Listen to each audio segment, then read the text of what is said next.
আসসালামু আলাইকুম দর্শক, নুরস মমের আরও একটি নতুন পর্বে আপনাদেরকে স্বাগতম।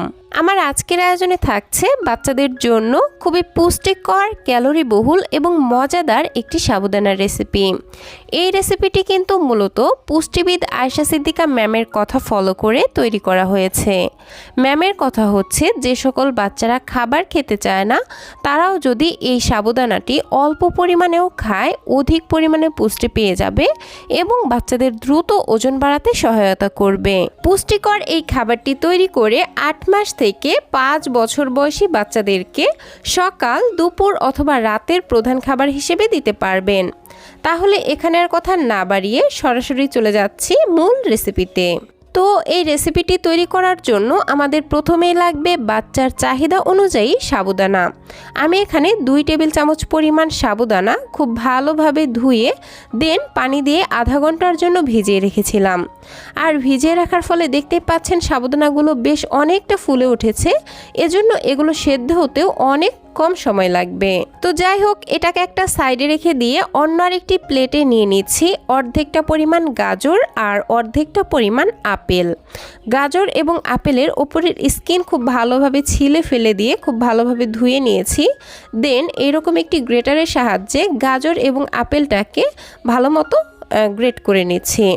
তো আমি এখানে অর্ধেকটা পরিমাণ গাজর গ্রেট করে নিলাম, এখন আপেল 2 টুকরাও গ্রেট করে নিচ্ছি।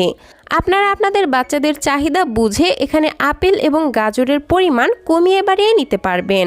তো যাই হোক, গ্রেট করা হয়ে গেলে এগুলোকে নিয়ে সরাসরি চলে যাচ্ছি চুলাতে। চুলায় একটি পরিষ্কার প্যান বসিয়ে এর মধ্যে দিচ্ছি 1 চা চামচ পরিমাণ বাটার।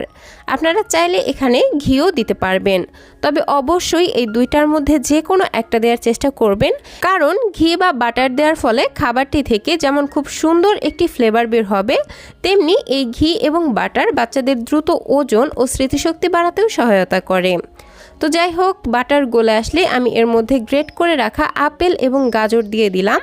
এখন চুলার আঁচ একদম লোতে রেখে এগুলোকে বেশ কিছুক্ষণ ভেজে নিচ্ছি।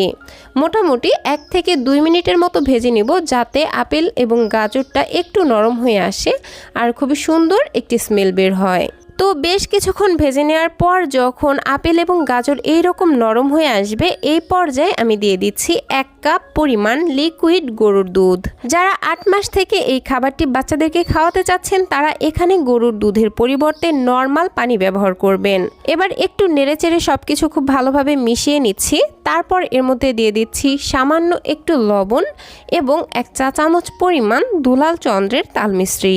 1 বছরের কম বয়সী বাচ্চাদের জন্য এখানে লবণ এবং তাল মিষ্টি কোনোটাই দেওয়া যাবে না। সেক্ষেত্রে খাবারটিকে মিষ্টি করার জন্য 2টা খেজুর হাত দিয়ে ম্যাশ করে এর মধ্যে দিতে পারেন, এতে করে ন্যাচারালি খাবারটা মিষ্টি হয়ে যাবে। তো যাই হোক, আমি আরও দিয়ে দিচ্ছি মুখ ফাটানো একটি এলাচ। এই এলাচটি দেওয়ার ফলে খাবারটি থেকে খুবই সুন্দর একটি ফ্লেভার বের হবে। আবারও নেড়েচেড়ে প্রতিটি উপাদান মিশিয়ে নিচ্ছি আর দুধটাকে একটু জাল দিয়ে নিচ্ছি। দুধের মধ্যে যখন একটা বলক চলে আসবে, এই পর্যায়ে আগে থেকে ভিজিয়ে রাখা সাবুদানাগুলো দিয়ে দিলাম। এখন আবারও নেড়েচেড়ে প্রতিটি উপাদান খুব ভালোভাবে মিশিয়ে নিচ্ছি। দেন একটু ঘন ঘন নেড়েচেড়ে খাবারটিকে রান্না করে নিতে হবে। দর্শক, একটি শিশুর খাবার চাহিদা কিন্তু খুবই অল্প পরিমাণে থাকে। তারা বড়দের মতো বাটি ভরে খাবার খেতে পারে না, কিন্তু একটি শিশুর পুষ্টির চাহিদা একজন অ্যাডাল্টের পুষ্টির চাহিদার থেকে অনেকটা বেশি থাকে, কারণ তাদের বাড়ন্ত বয়স। তাই পুষ্টিবিদেরা বাচ্চাদের খাবার সব সময় এমনভাবে তৈরি করতে বলে থাকেন যেন বাচ্চা একটি খাবার থেকেই অনেকটি খাবারের পুষ্টি উপাদান একসঙ্গে পেয়ে যায়।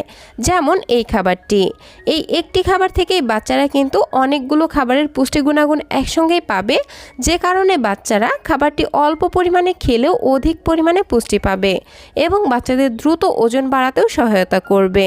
যেমন এই একটি খাবার থেকে আপনার বাচ্চা সাবুদানা থেকে কার্বোহাইড্রেট, ঘি থেকে ফ্যাট, এছাড়াও গরুর দুধের পুষ্টি এবং গাজর এবং আপেল থেকে অন্যান্য ভিটামিন মিনারেলস একসঙ্গেই পেয়ে যাচ্ছে।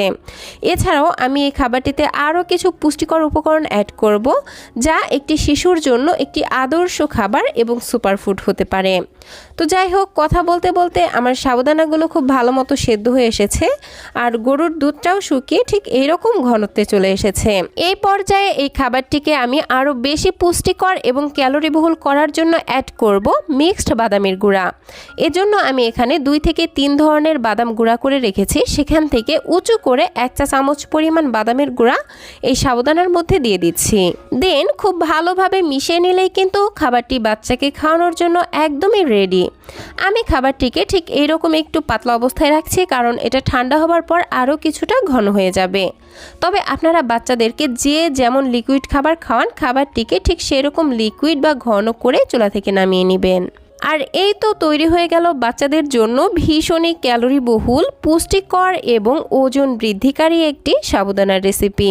এই খাবারটি যদি বাচ্চারা খায়, বাচ্চাদের দ্রুত ওজন বাড়াবে, স্মৃতিশক্তি বাড়াবে, উচ্চতা বাড়াবে এবং রোগ প্রতিরোধ ক্ষমতা বাড়াতে সহায়তা করবে।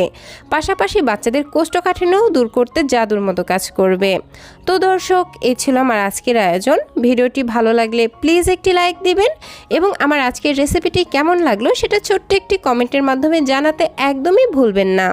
বাচ্চাদের জন্য এরকম আরও নিত্য নতুন সহজ এবং পুষ্টিকর খাবারের রেসিপি পেতে প্লিজ আমার চ্যানেলটিকে সাবস্ক্রাইব করে পাশের ঘন্টাটি বাজিয়ে অলে সেট করে রাখবেন পরবর্তী ভিডিওর নোটিফিকেশন সবার আগে পাওয়ার জন্য।